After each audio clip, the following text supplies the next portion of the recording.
Icyumweru cyiza bakristo bavandimwe ni icyumweru cyahariwe kuzirikana cyangwa se guha agaciro ijambo ry'Imana. Kandi nko ku cyumweru cya gatatu cyo mu gihe gisanzwe cy'umwaka, ijambo ry'Imana riba rifite icyicaro kiremereye kuko n'amasomo twumva ari amasomo nyine atuganisha mu kumva agaciro k'ijambo ry'Imana. Icyumweru cy'umwaka ni agahebuzo kubera ko babanza kutubwira bati imihango dukora ifite inkomoko hehe, imbaraga z'ijambo ry'Imana mu buzima bw'umukristo ni irihe, noneho uwamaze kwakira ijambo ry'Imana abaho ate, yitwara ati.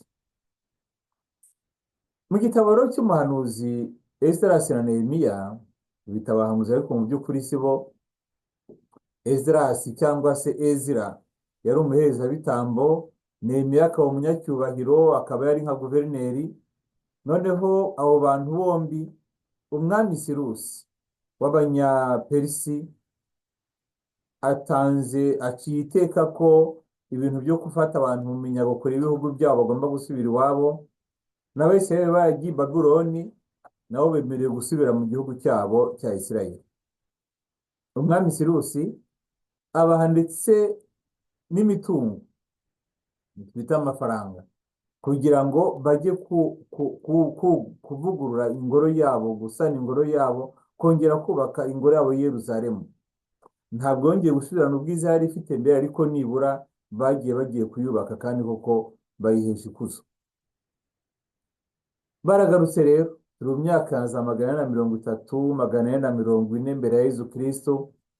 Abenshi muri bo baguye ngiyo mu buhungiro. Noneho abagarutse bavuye mu buhungiro, abenshi n'urubyiruko n'abakuru abarimo bibagiwe ururimi ijambo ry'Imana ryari ryanditsemo, ari rwo Gihebureyi. Baje rero bivugira ururimi rw'icyarameya gusa, kwegerana nk'Igihebureyi ariko mu by'ukuri ntabwo ari bimwe. Umunsi rero uragera, niho mvuga ngo nihe dukomora imwe mu mihango twubahiriza n'uno munsi muri Kiliziya ya Kristo, kuko muri cya kinyejana cya 5 mbere ya Yezu Kristo, igihe cya Yeremiya ku gihe cya Nehemiya na Ezra cyangwa Esdras, wavuga uti nibwo idini ry'Abayahudi ryavutse, nibwo uburyo bazajya batura ibitambo bwagaragaye, ariko cyane cyane uburyo bagomba gusoma ijambo ry'Imana bwagiye butangira gushyirwa mu bikorwa. Bimeze bite rero? Babwiye ko bari bavuye mu buhungiro, bageze mu gihugu cyabo cya Isirayeli. Abato ntacyo bakibuka ku by'ijambo ry'Imana. Noneho abakuru benshi nabo, bamwe barapfuye abandi barabitaye, ariko Ezra yumva afite inshingano zikomeye zo gusobanura ijambo ry'Imana. Ubwo rero ngo hari mu mboneko z'ukwezi kwa 7, Abisirayeli bose baraza baturutse mu mijyi batuyemo, maze imbaga yongera gukoranira ku kibuga cy'imbere y'irembo ry'amazi, bose bashyize hamwe. Ukwezi kwa 7, ubwo tugeze mu kwezi kwa 4 mu by'ukuri niko twabyita mu mvugo zacu. Ubwo ni ukwezi kwa mbere mu muco wa Kiyahudi ku buryo bw'abemera. Umwaka watangiraga mu kwa 9, umwaka wa gisivile, ariko umwaka w'abemera ugatangira hagati wa 3 n'ukwa 4. Kuriya kwezi nyine bita kwa 3 n'ukwa 4, hagati aho ngaho niho navuga umwaka wo kwemera watangiraga, mu kwezi kwa Nisani.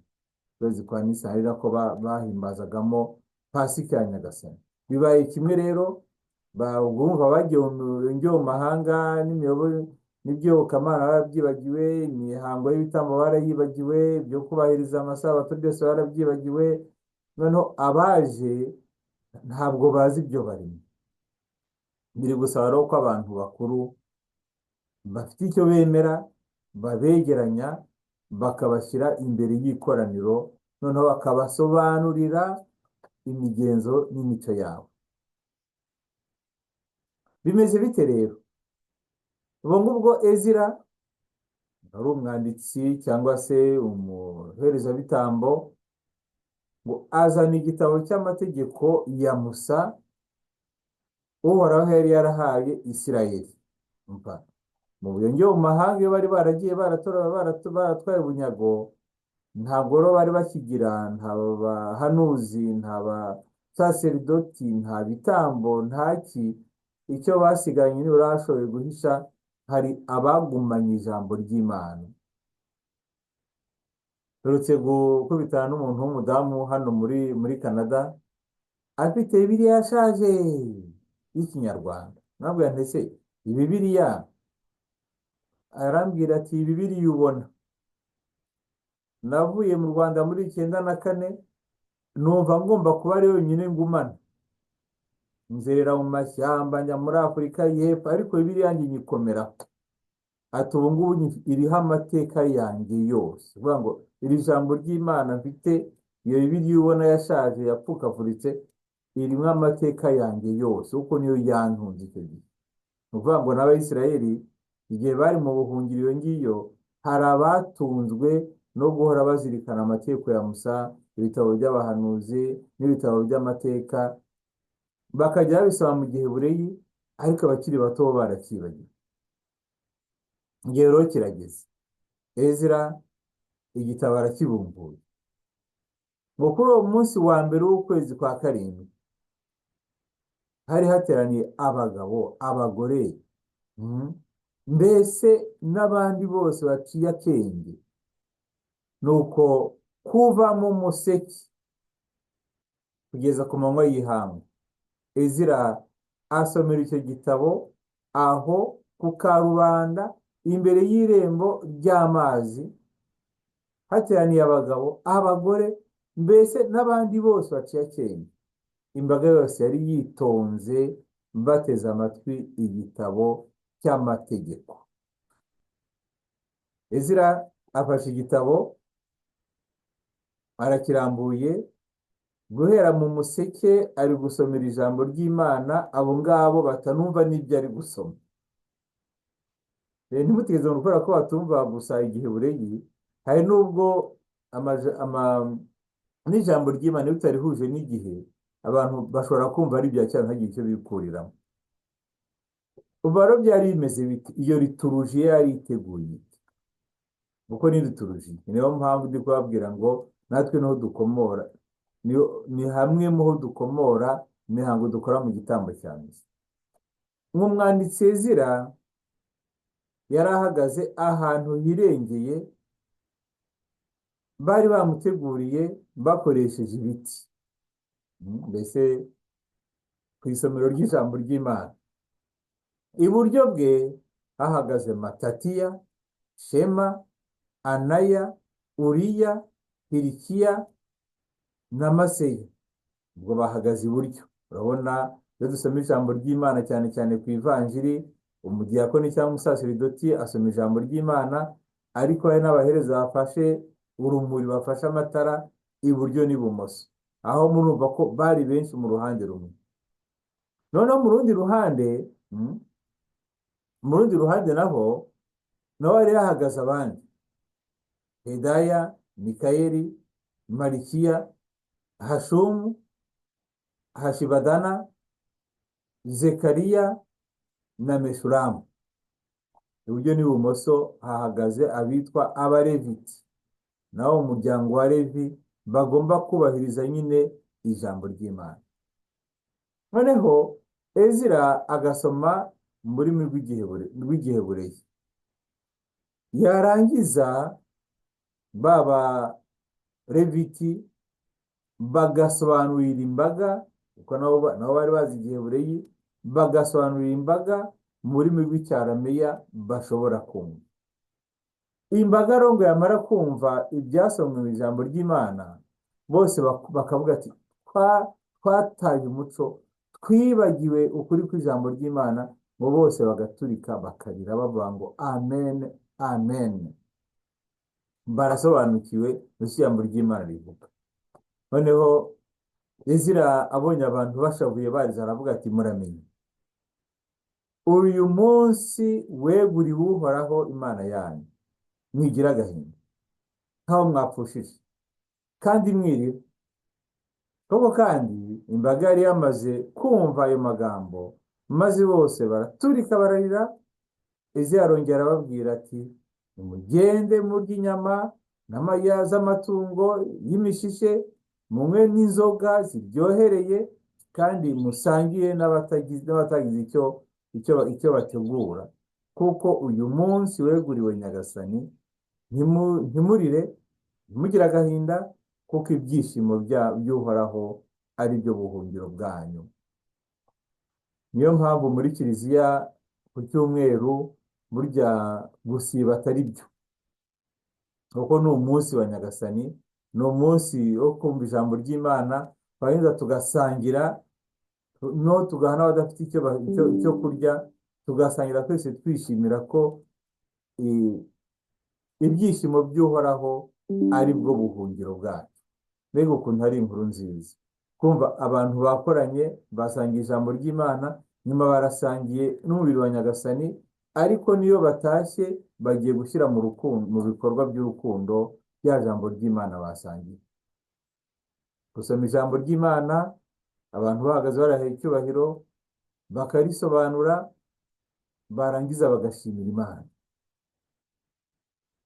Ibyo rero byaje kuzwa mu isezerano rishya, kuko twe ntidusoma mu isezerano rya kera, dusoma mu isezerano rya kera, tugasoma mu isezerano rishya, tugasoma no mu buzima bwa Yezu, ariko byose tubihaye icyubahiro. Ngo rubanda rwose rwari rutuje ruteze amatwi ibiri gusoma. Bamaze kubyumva bose baraturika bararira. Gusoma ijambo ry'Imana rero nibyo Yezu yakoze, ngo agarutse aho yari yaravukiye. Ibyo rero turabisanga mu ivanjiri y'uno munsi, kwa Luka umutwe wa 4, 12-21. Ngo Yezu yagarutse aho yari yaravukiye. Ariko se ibyo bya Yezu byanditswe bite, byaje bite? Wakwemera ute ko atari impuha? Kino gihe muri za fake news niko bavuga, kubera ko hari abantu benshi bavuga ibintu ibiri byo n'ibitari byo, bati Imana byose byabaye fake news. Wakwemera ute ko atari impuha? Mu gutangira ivanjiri ya Luka nyine waratubwira ko ibyadushyikiriza atari impuha, ko ari inkuru y'imvaho. Ngo yabigenje ate rero? Luka ntabwo yigeze abona Yezu, ntiyabanye na Yezu. Luka yabanye na Paul Mutagatifu, nawe utarigeze ubana na Yezu mu buzima bwo muri iyi si. Ariko Luka yari umuhanga, Luka yari umunyamateka, Luka yari umuganga, noneho akagira n'ubushakashatsi rero, ngo yikorera urugendo ubwe, kuko yabonaga abantu bandika byinshi. Ukuri kuri byose byandikwa mu byo nemeye ni ibihe. Ngo yabonye benshi bandika rero, nawe rero yiyemeza gukora ubushakashatsi. Nuko Roho w'Imana yamuhumekeyemo, yakoresheje ubwenge bwe, akoresha ubuhanga bwe, ajya gukora ubushakashatsi. Noneho ahereye kuri bande, ku babibonye mbere, nk'uko twabigerejweho n'ababyiboneye kuva mu ntangiriro, ari nabo bari bashinzwe kwamamaza ijambo ry'Imana. Nanjye rero maze kubaririza neza ko byagenze kuva bigitangira, niyemeje kukwandikira Teofili ayo magambo nyakurikiranije, ngo umenye ukuri by'ukuri, ukuntu inyigisho washyikirijwe zihamye. Nkunda cyane iki gice cy'ivanjiri ya Luka, kubera ko hari ibintu nka bitatu ari kutubwira. Atubwira ati mbere y'uko ivanjiri yandikwa, abantu habanje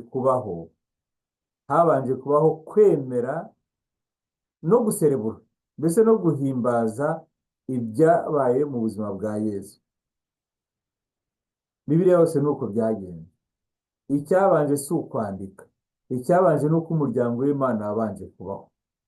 Niyo mpamvu njya mbwira abantu nti ubukristo bwo muri Kiliziya Gatolika by'umwihariko ntabwo ari umukristo bwo mu bitabo. Ubukristo ntabwo ari ibitabo. Ubukristo ni ijambo ry'Imana. bugendera ku ijambo ry'Imana.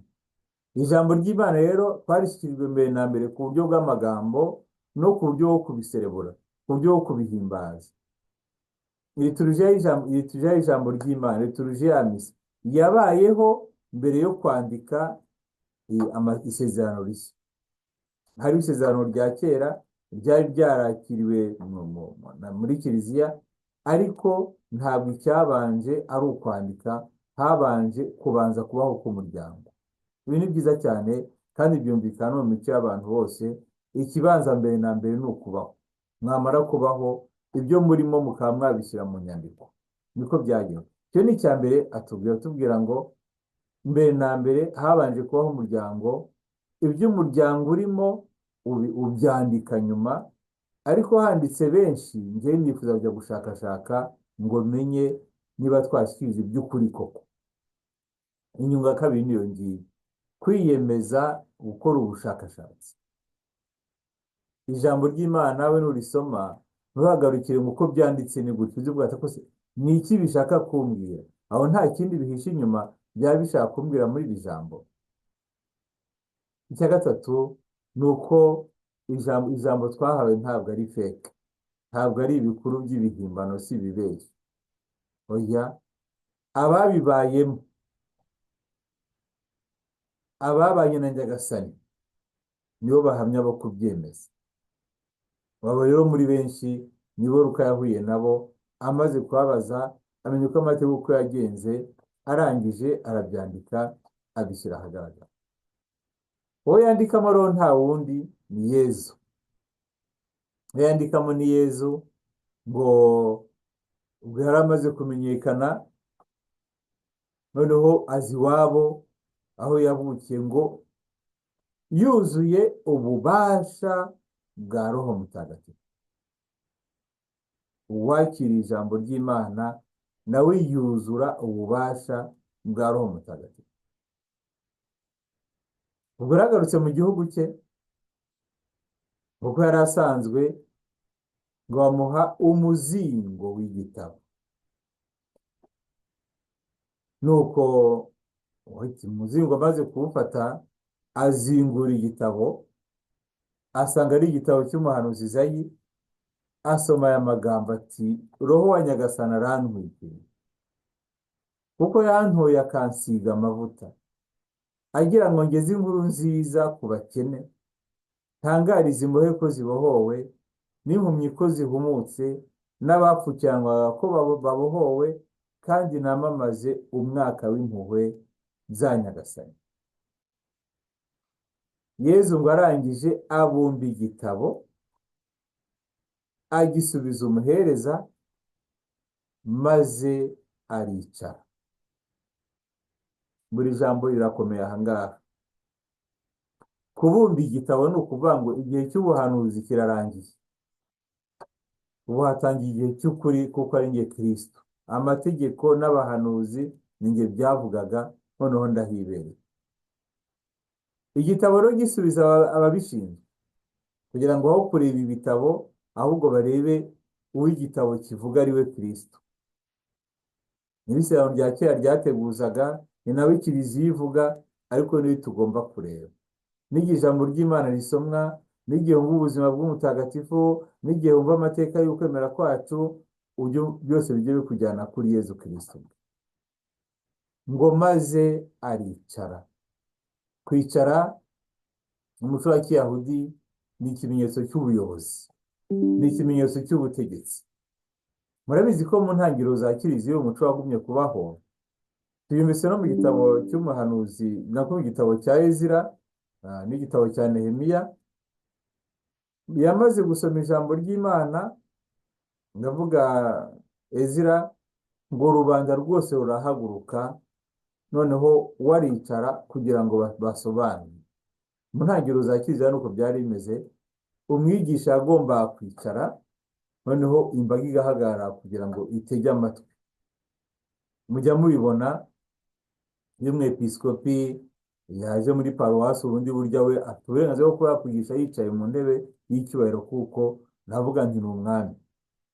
Ariko iyo agiye gutanga amasakamento by'umwihariko, saseridoti n'ibindi, bamutegurira intebe ye akicara. Ni ukuvuga ngo aho ngaho hari icyubahiro cy'Imana. Yezu nawe rero ngo aricara. Noneho mu isengero bose bari bamuhanze amaso kuko bari bamaze kumva ko yabaye icyamamare, hirya yongeyeho kure bavuga ati ubwo yabaye icyamamare yongeyeho kure, noneho natwe uyu munsi atugejejeho inkuru nziza. Ngo atangira rero kubabwira ati ibiri mu isomo mumaze kumva mumenye ko byujujwe uyu munsi. Musa n'abahanuzi bari bategereje ko ibyo bavuze bizuzuzwa, noneho wa wundi niwe uje kubyuzuza, ngo bose baramushima kandi batangazwa n'amagambo y'ineza yababwiraga.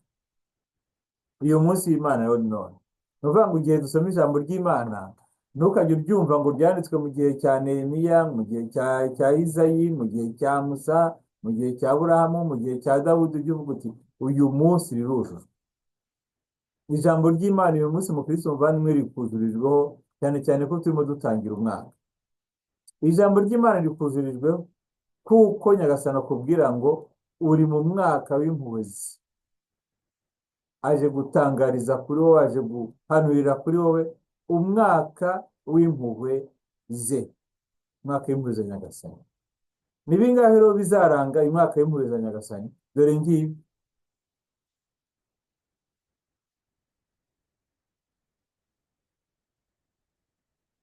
Impuhwe za Nyagasani zizarangwa n'ibi ngibi bikurikira: kugeza inkuru nziza ku bakene. Umukene ni wa wundi udahazwa n'iby'iyi si, ntahazwe n'ibyo abona, ntahazwe n'ibyo yumva, ntahazwe n'ibyo atunze, agahora yumva afite inyota yo guhura n'Imana no kugera ku neza y'ukuri. Ndibwira ko uyu munsi waje mu gitambo cy'Ukaristiya ni uko yumva muri abo bakene Yezu ari kukubwira ngo uyu munsi nje kukugezaho inkuru nziza, wowe nk'umukene. Nje gutangariza imbohe ko zibohowe. Imbohe ziri ukwinshi. Iyo bavuze imbohe dutekereza bari mu buroko, naho twibagiza ko hari n'abantu habaye imbohe z'amateka, hari abaye imbohe z'ingeso, hari ababaye imbohe z'imico mibi, hari abaye imbohe z'ubwoba, hari abaye imbohe z'ikinyoma, hari abaye imbohe z'amoko yose. Kuvuga ngo abo bose ntisifuza ko babohorwa. Ibaze kuba uri imbohe y'akazi ukora, ukaba umucakara w'ibyo birirwamo. Nawe Kristo aravuga ngo nawe uyu munsi nkuzaniye inkuru yo kuguhumuriza, kuko uri imbohe, ni jyewe ushobora kukubohora, kuko Roho wa Nyagasani antwikiriye. Nje kugira ngo impumyi zihumuke. Wowe udashobora kubona ibyiza by'Imana, wowe udashobora kubona ukuri kw'Imana, wowe urebera abantu mu ndorerwamo zawe zirwaye, Yezu arakubwira ngo uri impumyi, ariko uyu munsi nje gutangariza ko ugiye kubona ukuri. Twari tuzirikanye Paul Mutagatifu mu ihinduka rye, uburyo Imana Roho w'Imana yamukubise mu maso, rwa rumuri rwa Roho w'Imana, ngo ahita ahuma, yikubita hasi, noneho arahumuka. Yari afite amaso yo kujya guhiga abakristo no kubica, arahumuka ahabwa amaso y'ubwonoho yo gutwara inkuru nziza, yo kwamamaza inkuru nziza. Ibaze impumyi ziri muri iyi si zafashe ibyiza zikabyita ibibi, zigafata ibibi zikabyita ibyiza, zose ziramutse zibonye ukuri. Ibaze impumyi ziri muri iyi si ziboheye mu mafuti, noneho zikaba zizi ko uburyo zibona ari uko nguko nyine. Zigize Imana zikabona itara ry'urumuri rituma zishobora kubona ukuri. Ibaze nawe ibyakurikiraho. Uwo Roho w'Imana utwikiriye Nyagasani Yezu Kristo azanye kandi guha abatagira ijambo kubohorwa. Abantu bapfukiranwa ni benshi, abantu babura ukuvuga ukuri ni benshi, noneho abantu bakajya no guhinduka abarwayi babyo. Abantu bakabaho mu bwoba, ku buryo abantu bashobora kuvuga inkuru uti dawe aha,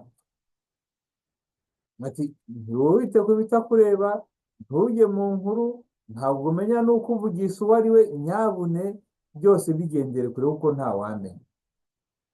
Ugahinduka rero umuntu wapfukiranwe, wasa nk'uvuga gato nyine nawe Kristo arakubwiye ngo uyu mwaka turimo, guhera uno munsi aje guha uburenganzira bwo kuba icyo utekereza no kubaho mu byo utekereza no mu byo wifuza kubaho. Uyu munsi arashaka kubitangira muri wowe kugira ngo umwaka w'impuhwe ze ushobore kukugeraho, nawe ubwawe wishimire kumva warawugezemo, kumva urimo. Kandi aho byose nimara kurangira, kuko nawe ubwawe azagutwikiriza roho we, nawe azagutwikiriza roho we kugira ngo ujye kwamamariza abandi ibyo wakorewe, bitari amagambo gusa uvuga uti ubu ngubu ndaje kugira ngo, kuko nanjye nasizwe amavuta, nje kubereka ko nanjye ntuzuye roho mutagatifu. Bakristo bavandimwe, umunsi tubatizwa, umunsi dukomezwa, umunsi muhabwa ubusaserdoti, ayo mavuta twagiye tuyasiga, amavuta y'ubutore yo kudushyira mu muryango w'abasaserdoti, abahanuzi n'abandi. Turi imbere rero nidupfusha ubusa iyo ngabire twahawe yuko abasaserdoti ba cyami, uburyo buri wese agomba kugenda abohora abandi, atanga amahoro, abwira abakene inkuru nziza, aho muri abandi amaso abari mu kintu cy'ubuhumyi no kutabona, mbese kugira ngo uwo mwaka w'impuhwe za Nyagasani ushobore kugera kuri buri bose. Ibyo dusanga mu isomo rya kabiri ry'uno munsi rero, aho Paul Mutagatifu atubwira ati nyabune buri wese afite ingabire yahawe, tuzikoreshe twubake ingoma y'Imana muri iyi si, bizatume dutegura n'ubuzima buzahoraho. Ese urwo rugendo nawe witeguye kurukora? Umubyeyi Bikira Mariya tumwiyambaze, tumusabe kugira ngo atube hafi, kuko nawe yuzuye roho mutagatifu kugira ngo abe nyina w'Imana, aza kuzura roho mutagatifu kugira ngo abe umubyeyi wa Kiliziya ku munsi wa Pentekosti, natwe ajye tuvugana duhore twuzuye roho mutagatifu kugira ngo dushyire abandi inkuru nziza y'umukiro twashyikirijwe n'umwana we. Ushobora byose rero abaho umugisha kandi abahe kugira icyumweru cyiza, ku izina ry'Imana Data na Mwana na Roho Mutagatifu. Amen.